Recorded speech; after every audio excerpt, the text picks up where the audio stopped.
Dieu ne dort condamne. C'est de lui qu'il s'agit aujourd'hui. C'est de lui qu'il s'agit aujourd'hui. L'homme de Dieu qui vient du Cameroun, qui est un homme de Dieu qui a touché la vie de plusieurs personnes, qui sert le Seigneur Jésus-Christ depuis l'âge de 12 ans. Aujourd'hui, il en a 41, 42, je crois. Il est accusé d'une affaire d'escroquerie. Il dit qu'il n'est pas coupable, qu'il n'est pas responsable de cela et que lui-même, il est aussi une victime dans cette affaire. L'affaire Dieudonné Condem et 200 millions d'escroquerie. Je ne vois aucun chrétien se lever pour le soutenir. Je ne vois personne de manière publique le soutenir. Je crois qu'il est nécessaire pour chaque personne de se lever et de parler de Dieudonné Condem, de rendre un bon témoignage de lui s'il a quelque part touché votre vie ou la vie de quelqu'un que vous connaissez. Je crois que c'est important. C'est comme ça qu'on se soutient en tant qu'enfant de Dieu, n'est-ce pas? On espère que les bonnes décisions seront prises, que la volonté du Seigneur soit faite et que les leçons, nous en tirons des leçons.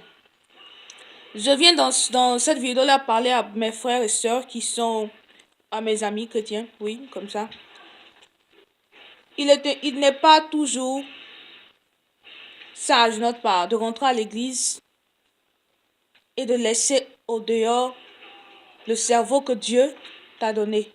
C'est-à-dire quand tu rentres à l'église, tu laisses devant la porte ton cerveau et tu rentres, tu prends tout ce qu'on te dit de prendre et quand tu sors, tu n'analyses rien, tu prends tout pour argent comptant. Il n'est pas juste d'alors blâmer qui que ce soit pour ce qu'on n'a pas voulu faire nous-mêmes. C'est-à-dire quoi? Quand tu entends quelqu'un te parler de la parole de Dieu, il est important que toi-même tu analyses les choses. On va parler de ça jusqu'à quand? Tu entends, tu lis ta Bible, tu vérifies, tu pries. Et ce qui en ressort, qui te touche le cœur, c'est ce que tu prends. C'est pas une affaire d'aller écouter l'homme de Dieu. Ne pas analyser, vivre tout ce qu'il est en train de te dire, et puis après tu vas te plaindre des conséquences. Voici comment on écoute la parole de Dieu quand on va à l'église. Tout se trouve dans le contexte de ce jour-là. Selon le sujet dont l'homme de Dieu parle, les paroles qu'il est en train d'enlever dans la Bible pour soutenir son message, ces paroles-là concernent que ce message. S'il est en train de parler de ceci, il prend les paroles, c'est par rapport à ceci. Ne prends pas les paroles qu'il prend pour appuyer lui son message, pour appliquer à d'autres messages. Ça ne va pas marcher comme ça. Prends la parole de Dieu toi-même. Ça ne va pas t'enlever quelque chose. Au contraire, ça va t'apporter quelque chose. Ça va te rendre sage. Ça va te rendre responsable de ta vie chrétienne. Et ça va te permettre de grandir. Quand ça ne va pas, tu coupes chez le pasteur. Tu coupes matin, midi, soir, tu es chez le pasteur. De janvier, à décembre, tu es chez le pasteur. Bon, quand le pasteur te demande d'envoyer ton argent, de janvier à décembre, tu ne dois pas te plaindre. C'est pourquoi je t'invite à être responsable en tant que chrétien. Si tu es dans cette affaire de Dieu, ça fait plusieurs années, il est important que tu deviennes responsable. On est petit, on grandit, on vieillit, and so forth and so on. Donc il est important, à un certain moment donné, de faire son analyse de sa vie chrétienne.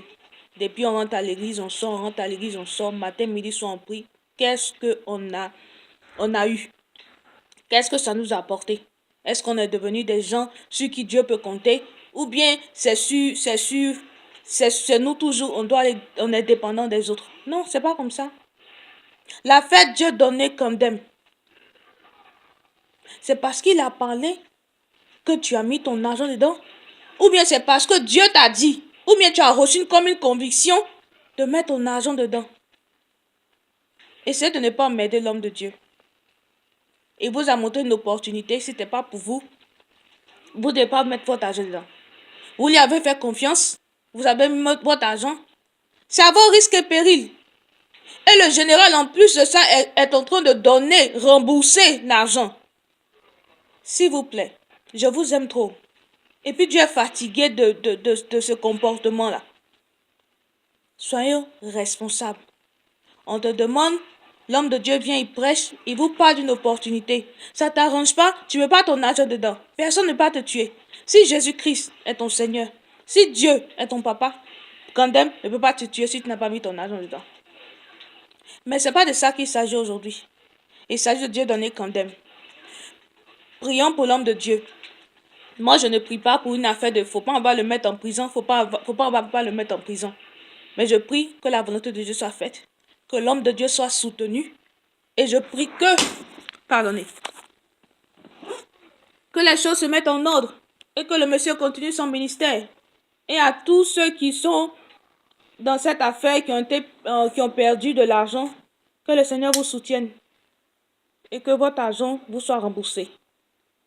Dans les investissements, on perd ou on gagne. Merci.